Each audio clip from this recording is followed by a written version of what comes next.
Dugang 125 million pesos DAFMR budget malampusong nasungkit ni Governor Waminal para sa mga lumulupyo sa Plaridel ug Lopez Haina. May report si Bernal Texon. Malampuson nga na-secure dili pa lang dugay sa Misamis Occidental Provincial Government sa pagpaningkamot ni very hard working Governor Attorney Henry Sevilla Waminal ang NOL or No Objection Letter 1. Diin mismo ang atong gobernador mo ang personal nga midawat niini nga gitunol mismo ni Department of Agriculture Secretary Francisco P. Tiu Laurel Jr. Ang NOL awarding ang gisaksihan sa top official sa kagawaran lakip ni Department of Agriculture Northern Mindanao Regional Executive Director Jose Apollo Y. Pacamalan ug uban pang mga opisyal sa Department of Agriculture. Ang no objection letter ang para sa pagkongkrito sa 12.32 kilometers Panalsalan, Cartagena, Luzaran, Dampalan, Macalibre, Alto Farm to Market Road nga nagkadidad sa 125,012,000 pesos.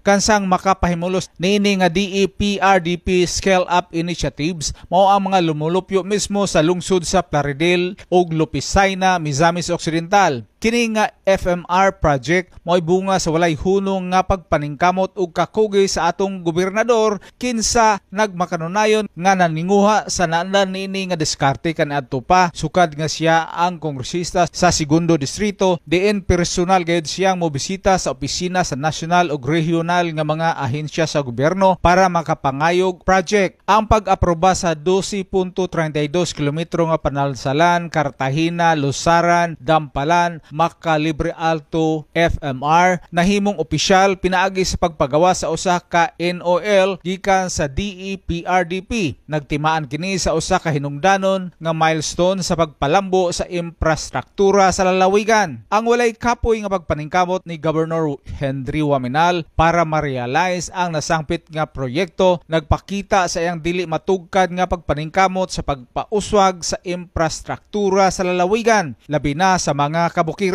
Sa iyang FB page, gipahayag sa gobernador ang iyang kadasig kabahin sa positibong epekto sa nasangpit nga project. To quote unquote, this project is a vital step in improving the lives of our farmers and residents. It strengthens our vision of creating a prosperous, peaceful, and thriving Misamis Occidental. Kung ang proyekto mahamana, gidahom nga magpataas sa produksyon ug accessibility sa agrikultura nga magtugot sa mga mag-uuma nga mas epesyente nga makadala sa mga produkto ngadto sa mga merkado nga magresulta sa pagpalambo sa lokal nga ekonomiya. Ilalom sa pagdumala sa gobernador ang lalawigan andam nga makapahimulos gikan niini nga yawi nga pagpalambo sa infrastruktura nga nagmarka sa usa ka hinungdanon nga kalampusan sa agenda sa pagpalambo sa lalawigan, tatak, asinso, Misamis Occidental. Ang proyekto usa ka yawi nga bahin sa development agenda ni Governor Henry asinso Misamis Occidental nga nagtinguha sa pagpalambo sa dugay nga pagpauswag sa ekonomiya ug padayon alang sa lalawigan. Gipasalamatan sa gobernador ang mga katawhan sa Lupisaina ug Plaridel tungod kay sila ang mga pangunang benepisyaryo niini nga proyekto. Iyang giila ang ilang papel sa kalampusan niini nga inisyatibo. Matud pa niya, to quote, naningkamot ko aron masiguro nga kini nga proyekto ug uban pa nga sama niini matuman ang mga panginahanglan sa atong mga farm to market roads sa nagkalain-lain nga munisipyo sa probinsya. Unquote. Ang pagdumala ni Governor Henry nagpadayon sa pag-andam sa dalan alang sa dugang nga pag-uswag sa infrastruktura. Samtang nasayran nga aduna pay tulo ka mga dugang mga proyekto sa kasamtangan nga gi-evaluate karon sa Department of Agriculture alang sa pagpatuman karong tuiga. Kini naglakip sa pagkongkrito sa Sinara Baho, Sinara Alto, Dinas FMR nga nagkatidad og 246,631,934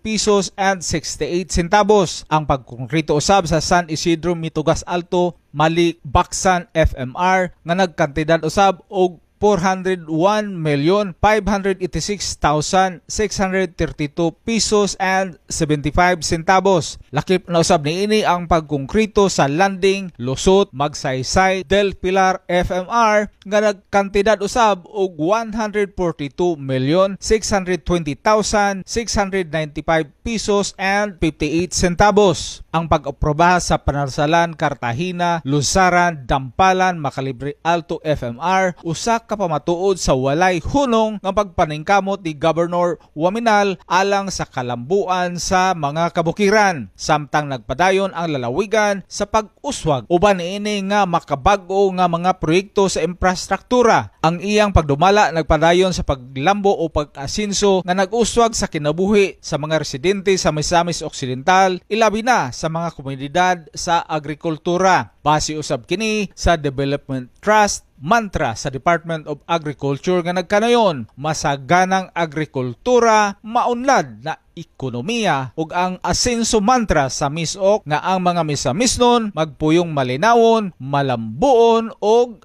malipayon. Alang sa Usamis Today, ako si Bernal Texer. Salamat, Bernal.